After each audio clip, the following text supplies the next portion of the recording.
What translator is this? Transmitter. It's a beta flight, a beta FPV, which is different than Betaflight, which is another company. And it's just their two. They only make two transmitters. This one's the second generation.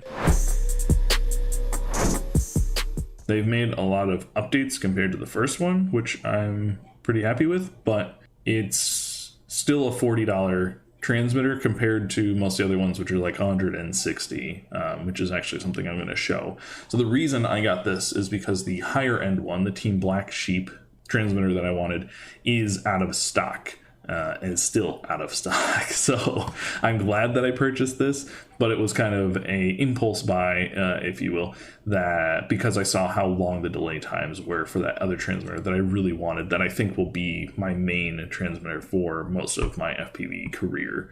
So spending $40, and really what this allowed me to do was to plug into the, I have it plugged into my computer right now, which means I can play the simulator with this controller and no longer an Xbox controller, which is actually a huge difference. If you have nothing else, just using an Xbox controller is fine.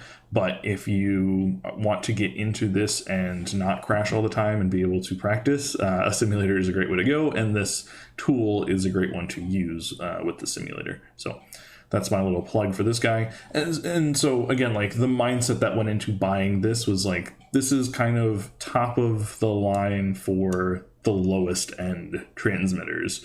Something that I'd be happy to give, my little nephew or someone who's never flown before, like this controller, before I would give them another one that might, be a little bit more delicate or whatever, or that I'd care more about. So just thinking about like, how can I share this and all those types of things, or even just give to somebody if I meet someone locally that like wants to get into it. I could, when I upgrade my setup, I could give them this setup and not worry about it too much, so that they could practice and then we could go out and fly together and have more fun than if they like constantly have to wait on me to be available to fly or whatever. If you enjoyed this live stream, please come back next week at Monday at 8 p.m. Eastern Standard Time. If you want to be reminded, you can subscribe to the channel and ring the bell. If anything that me or Steven are saying connected with you guys, please leave a comment down below, as we want to know what is piquing you guys' interest and what is useful out of these hour-long live streams that we're doing. But yeah, appreciate your time, and until next week, we'll see you.